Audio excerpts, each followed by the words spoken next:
श्राद्ध के बारे में हम बात कर रहे हैं, तो इसीलिए मैंने भगवान नारायण को साक्षी रखा हुआ है, क्योंकि इतने सारे मन मतांतर है इसमें, इतनी सारी अलग अलग बातें हैं। अब मेरे से भी शायद बताने में कोई गलती हो जाए या मैं कुछ गलत भी बता दूं, तो इसीलिए मैंने नारायण को साथ में रखा है कि गलती का अगर कुछ भी हो जाए तो नारायण देख लेंगे। ये तो मेरा एक भाव है कि सबको श्राद्ध जरूर करना चाहिए। श्राद्ध पक्ष में अगर आप कर रहे हैं तो बहुत ही उत्तम है, और नहीं कर रहे हैं तो आप जरूर शुरू करिए, आपके बच्चों को भी करवाना शुरू करिए, क्योंकि श्राद्ध पक्ष में पितरुओं के लिए पितृ कार्य करना बहुत ही आवश्यक है। हमारे जीवन के उत्थान के लिए बहुत ही ज्यादा इम्पोर्टेंट है, क्योंकि ये सटल वे में बहुत ही हेल्प करता है हमारे जीवन की प्रगति के लिए। अच्छा, पंचबली क्या है ये समझ लेते हैं।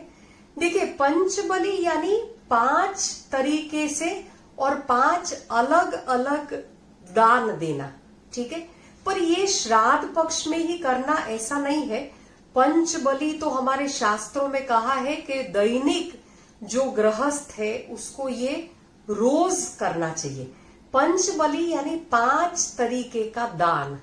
उसमें सबसे पहला दान हम देते हैं गाय को, ठीक है, जिसको गौ बलि कहा जाता है। दूसरा दान है स्वान बलि, कुत्ते को हम स्वान को हम कुछ भी रोटी देते हैं या जो भी। तीसरा है कौवे को हम देते हैं, कौवे को काक बलि कहा जाता है। चौथा है वो है चींटियों को, जिसको पीपली का बोलते हैं, पीपली का बलि। और 5वां है वो देव बलि आप कहिए, या गरीबों को हम कुछ भी दे, या ब्राह्मण को हम कुछ भी दे, ब्राह्मण को भोजन दे या द्रव्य दे, या किसी जरूरत वाले को हम कुछ भी मदद करें। तो ये 5 तरीके की बलि कही गई है। अच्छा, अब ये जो 5 को मदद करने के लिए कहा, उसमें जो श्वान है वो हमारे पर डिपेंडेंट है। कहते हैं पशुओं में चंडाल स्वान है, यानी कुत्ते को कहा गया है पशुओं में चंडाल का रूप, यानी यमराज का रूप। अच्छा, कुत्ते को आपने देखा होगा, वो हमारे ऊपर निर्भर रहता है, ना ही वो कहीं पर घर के आसपास घूमता रहता है, वो पशुओं को खाता भी नहीं है। तो उसके लिए हमें नियमित रूप से कुछ न कुछ खाना देना चाहिए। दूसरा गाय जंगल में नहीं रहती है, क्योंकि वहां पर जंगली पशु उसको खा जाएंगे। अच्छा, गाय हमें उपयोगी होती है, मनुष्य को उपयोगी है, गाय दूध देती है, तो गाय को हमें मदद करनी चाहिए, गाय को खाना देना चाहिए। कौवा, पक्षियों में हमारे शास्त्रों में कहा गया है कि पक्षियों में चंडाल का रूप यानी यमराज का रूप है कौवा। अच्छा, कौवा भी मांस नहीं खाता है, कौवा पका हुआ खाना खाता है। इसका मतलब है कौवा मनुष्य पर आधारित है। आपने देखा हुआ होगा कि कचरे के डिब्बे में या कहीं पर जूठन पड़ा हुआ है, वहां पे कौवे ज्यादा मिलते हैं, ज्यादातर कौवा वहां पर मिलता है, क्योंकि कौवा पका हुआ खाना खाता है। तो हमें भी कौवे को मदद करनी चाहिए, क्योंकि चंडाल का रूप है, उसको यमराज का रूप कहा गया है, तो उसको भी हमें बलि देना चाहिए। बलि यानी मदद करनी चाहिए, कुछ दान देना चाहिए। और चींटियां भी आपने देखा होगा कि अगर हम चींटियों को खाना नहीं देते हैं तो वो कहीं से भी हमारे घर में घुस जाती है।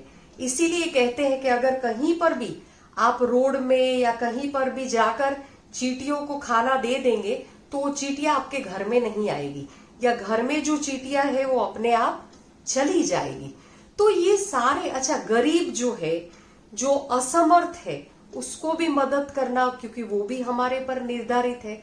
अब ये सारे जो हमारे पर निर्धारित है, अब यहाँ पर बिल्ली को खाना देने की बात नहीं की है, क्योंकि बिल्ली मांसाहारी है, बिल्ली अपना शिकार खुद कर लेती है, वो चूहे को खा जाती है। तो इसीलिए शास्त्रों में कहा गया है कि ये जो निर्बल है और जो मनुष्य पर आश्रित है, उनको हमें मदद करना चाहिए, उनको हमें बलि देनी चाहिए, यानी उनको हमें भोजन देना चाहिए। इसीलिए श्राद्ध पक्ष में सबको हम सबके लिए, जो भी हमारे पितृ है, उन सबके लिए कुछ न कुछ, जैसे पिंड है, पिंड को नदी में बहाने का एक विधान है। नदी में क्यों बहाते हैं? क्योंकि नदी में जो मछलियां हैं, जो जलचर प्राणी हैं, वो सबको भी हम श्राद्ध अर्पित करते हैं।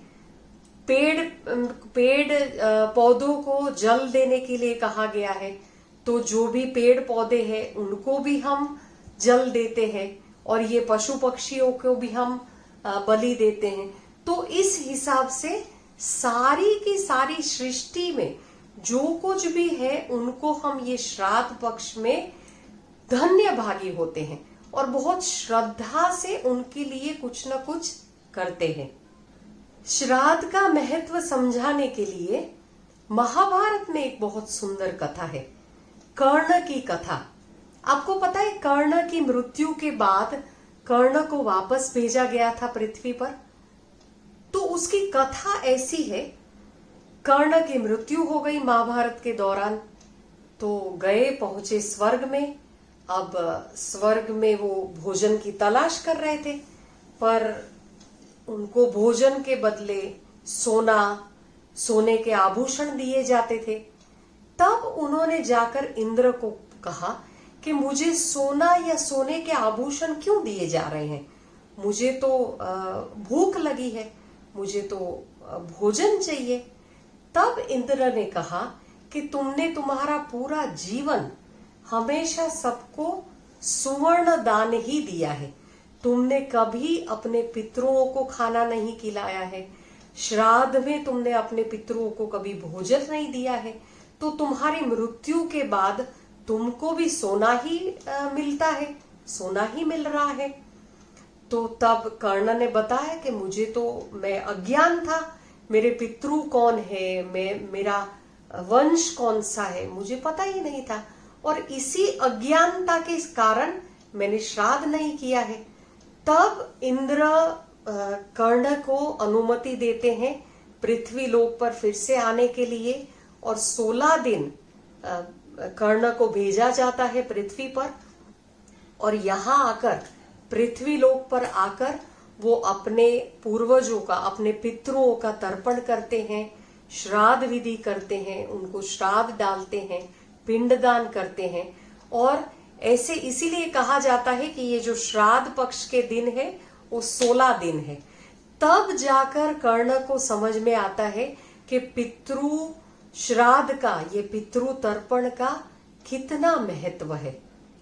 तो ऐसे अपने पितरों का श्राद्ध तर्पण करके कर्ण ने भी अपनी गलती सुधारी थी। ये पूरा वर्णन है अपनी महाभारत में। अब श्राद्ध के लिए बहुत सारी जगह हैं, बहुत सारे स्थान हैं, जिसको बहुत ही चमत्कारिक और मोक्षदायक कहा गया है। मेरी चैनल को जरूर सब्सक्राइब करिए और बेल आइकन को जरूर प्रेस करिए ताकि सारे नोटिफिकेशन आपको मिले।